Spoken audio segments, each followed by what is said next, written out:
কিভাবে salary sheet এক্সেলে তৈরি করতে হয় আজকে আমরা খুব সহজ উপায়ে এটা শিখব। তো প্রয়োজনের স্বার্থে আমি আগে একটা টেবিল তৈরি করে রেখেছি। এটা প্রথমে নাম Hasan, designation officer, basic salary 25,000, house rent বেসিকের 30%, মেডিকেল কস্ট বেসিকের 10%, ট্রান্সপোর্ট কস্ট বেসিকের 10%, ট্যাক্স বেসিকের 5%, প্রভিডেন্ট ফান্ড 10%। তো এখানে স্যালারি শিট কি আমি কলাম তৈরি করেছি, serial number, name of employee, designation, basic salary, house rent, medical cost, transport, overtime money, absent, deduct absent salary, tax, provident fund, advance salary, gross salary and remarks. তো আমরা এই database একজনের উদাহরণ দিয়ে আমরা এরকম কোম্পানির যত এমপ্লয়ি আছে প্রত্যেকেরই স্যালারি শিট তৈরি করতে পারি। তো প্রথমে আমি বসাই, নাম কি আছে, MD Hasan, MD Hasan, HASAN Hasan, designation officer, ও FFI officer, basic salary 25,000। Basic salary আমরা এখানে বসাইছি 25,000। তো দেখুন এখানে পরের কলামে কি বলতেছে, হাউস রেন্ট 30%। হাউস রেন্ট 30% কার হবে, বেসিকের 30% কি হাউস রেন্ট। তো এখানে আমরা ফর্মুলা ইউজ করব, যেটা বেসিক ইন্টু কত পার্সেন্ট, 30 ভাগ 100। দেখুন তাহলে বেসিকের 30% কত আসছে, 7,500। আমরা অন্য উপায়ে কিন্তু এটা বাইর করতে পারি খুব সহজে, সেটা হলো বেসিক ইন্টু কত, 30, এর সাথেই যদি আমরা পার্সেন্ট দিয়ে দেই, এইভাবেও আপনি বাইর করতে পারেন। দেখুন বেসিক ইন্টু 30%, এটা খুব সহজ, আপনি ও নিয়মে বের করতে পারেন, এই নিয়মে বের করতে পারেন। পরেরটা কি আছে, মেডিকেল কস্ট কত আছে, বেসিকের 10%। তো আপনি বেসিক কত, 25,000 into 10%, bracket close, enter, 2500। Transport cost কত আছে, বেসিকের 10%,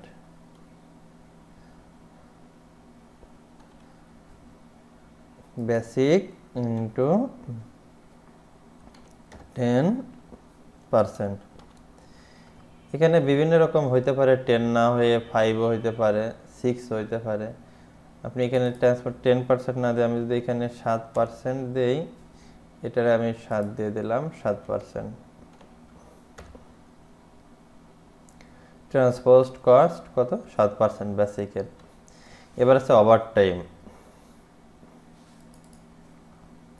ওভারটাইম যদি সে করে থাকে, এই এমপ্লয়ি যদি তার ওভারটাইম থাকে, অবশ্যই ওভারটাইম অ্যাড করতে হবে। তো এইখানে আমি ওভারটাইম, সাপোজ এটা স্যালারি শিট, এটা জানুয়ারি 21, যদি জানুয়ারি 21-এ সে ওভারটাইম করে থাকে, সাপোজ তার ওভারটাইম আছে 32 ঘন্টা ওভারটাইম আছে। তো ওভারটাইমের টাকাটা আমরা কিভাবে হিসাব করব, অনেক কোম্পানিতে নির্দিষ্ট হারে হিসাব করে দেয়, ওভারটাইম ধরা থাকে সে পার ঘন্টায় এত টাকা পাবে। আর একটা আছে ক্যালকুলেশন অনুযায়ী, সেটা হলো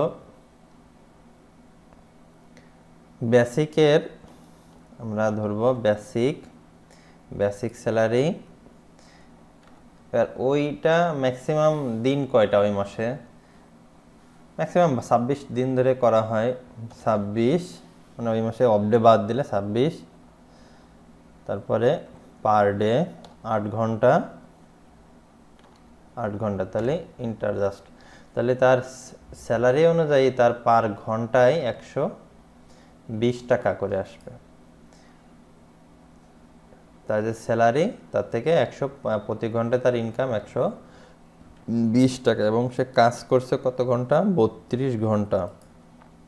তাহলে এর সাথে গুণ এই আওয়ারের কলাম আই কলাম ইন্টু, তাহলে সে যদি 32 ঘন্টা কাজ করে থাকে এই মাসে ওভারটাইম করে, তাহলে তার এক্সট্রা টাকা আসবে 3846 টাকা। এখানে যদি 30 দেই তাহলে অটোমেটিক এখানে 30 ঘন্টা কাজ করলে 30 ঘন্টা, 15 ঘন্টা কাজ করলে 15 ঘন্টা, 20 ঘন্টা করলে 20 ঘন্টা। এটা এই জানুয়ারি মাসে তার যদি অ্যাবসেন্ট থাকে, সাপোজ তার অ্যাবসেন্ট আছে 3টা, অনেক কোম্পানিতে অ্যাবসেন্ট অ্যালাউ করে না, তো এটা দেখেন অ্যাবসেন্ট আছে কয়টা? 3টা। তাহলে অ্যাবসেন্টের টাকাটা আমরা কীভাবে বের করবো? সেম ওয়ে, প্রথমে কী হবে? বেসিক আছে 25,000, দিন কয়টা? 26টা, ক্লোজিং ব্র্যাকেট। তাহলে তার পার ডে হাজিরা কত? 962 টাকা। একদিন সে ডিউটি করলে পায় কত? 962 টাকা। তাহলে অ্যাবসেন্ট করছে কয়টা দিন? 3 দিন। তাহলে এর সাথে ইন্টু 3, প্রেস এন্টার। দেখুন 2865 টাকা তার absent, deduct salary from deduct absent from salary. এরপর আসেন কি ট্যাক্স।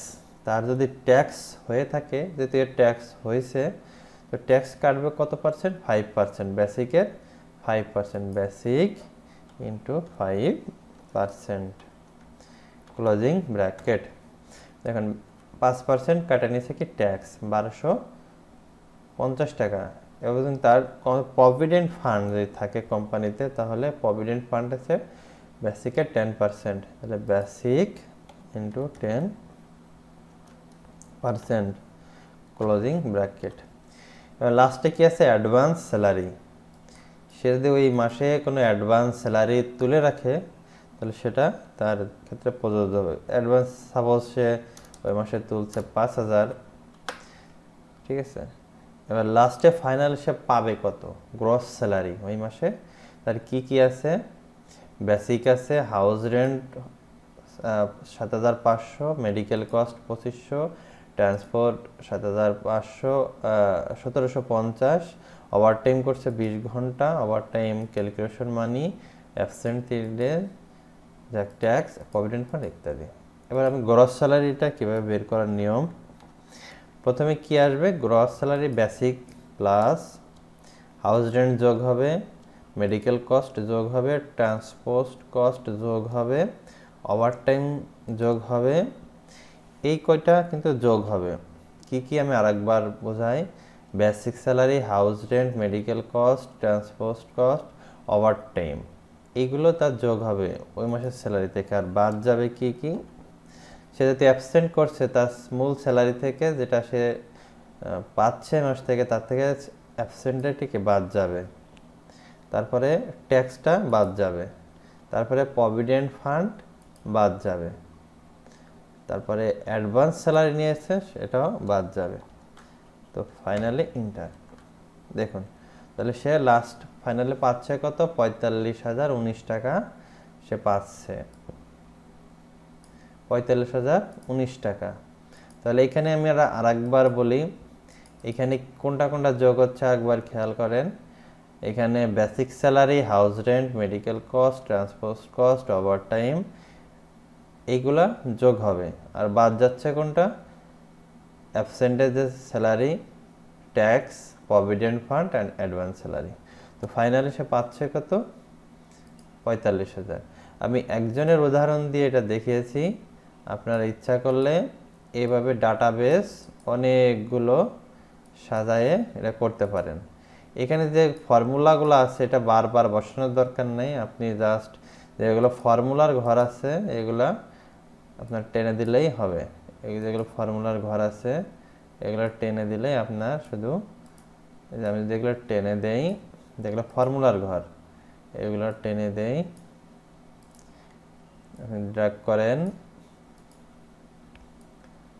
ডাউন ড্র্যাগ, এগুলা ফর্মুলা, এগুলা ফর্মুলা, লাস্টেরটাও ফর্মুলা। আপনি সুবিধার্থে বোঝার সুবিধার্থে এটা কালার করে নিতে পারেন। যে আমার এইগুলা,